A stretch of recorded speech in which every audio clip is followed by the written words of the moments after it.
best work you've ever done is sitting on a hard drive somewhere. No one will ever witness it. You're months into a project. It's the strongest work you've produced in your career. Then the message comes. The project is dead because the budget's been pulled. And there it is, cancelled. So now what?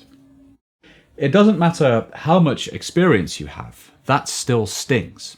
And it wasn't as though there was some naive expectation of fame as a result of your involvement in a project. Most people working in games understand perfectly well how invisible much of their contribution is. But what hurts is that they helped to bring something into existence that did not exist prior. But now, the music was written for moments that will never occur. Environments were built for players who will never arrive, and entire systems were designed around interactions that are no longer going to take place. The release disappears, and alongside it, an entire chain of context collapses. You then wonder whether it even counts at all, and the answer to that is no, not in the way we hoped. In this industry, like any other, your work gains weight from what it's attributed to. A score tied to a successful title travels much further than one attached to a project that never leaves development. That's hardly a controversial statement. Art rarely arrives alone. It arrives wrapped in memory, association, and context, though there is at times this delusion that great work inevitably rises to the surface through sheer merit. That's a comforting idea, largely because it absolves us from confronting how heavily circumstance influences visibility. The reality is that exceptional work disappears all the time. It slips beneath the surface and remains there, entirely untouched by public attention, regardless of the care invested in it or the standard to which it was executed. A project can vanish long before anyone has the opportunity to decide whether they would have loved it. Where people get themselves into trouble is when they allow that reality to become the final verdict on the value of the work itself.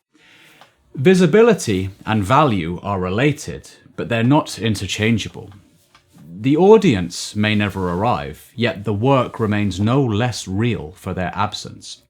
In many respects, that experience exerts a greater influence over your development than the product itself ever could.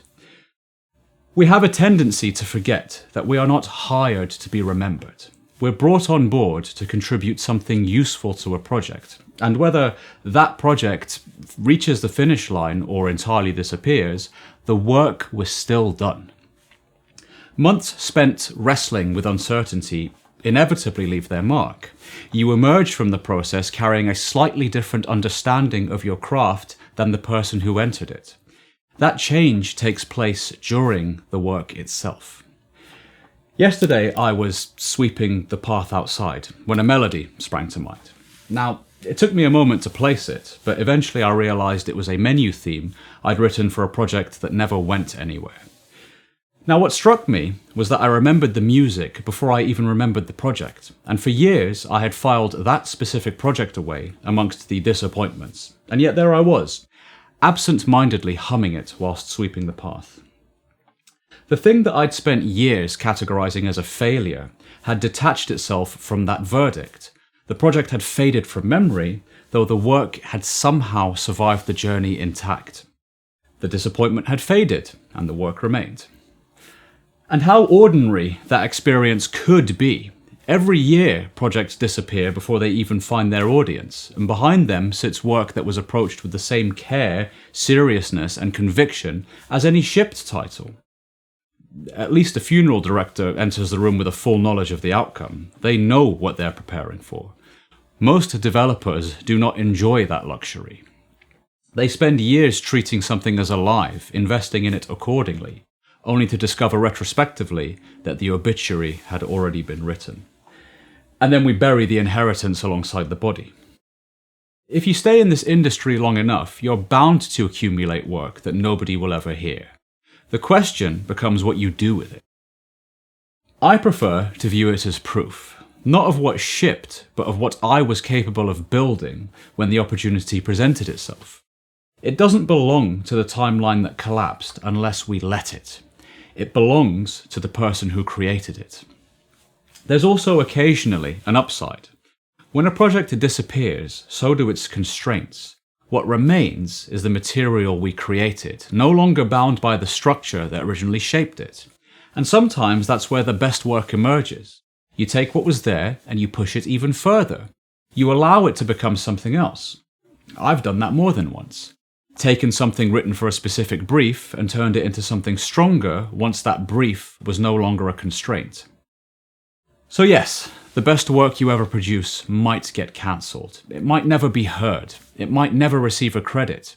It might disappear behind a short message with no further explanation. All of that shit happens. What should not disappear alongside it is the person who made it. The capability required to produce the work survives the project that contained it, and remains with you long after the project itself has been lowered into the ground. You may never receive the visibility that a successful release would have provided. That loss is real. But if you refuse to leverage what you learned or what you made out of wounded pride or sentimentality, then you're being robbed twice. The first loss came from circumstance. The second comes from your refusal to carry the inheritance forward. The first is rarely yours to prevent. The second often is. You do not need the project to survive for the work to matter. You just need to keep making the next thing.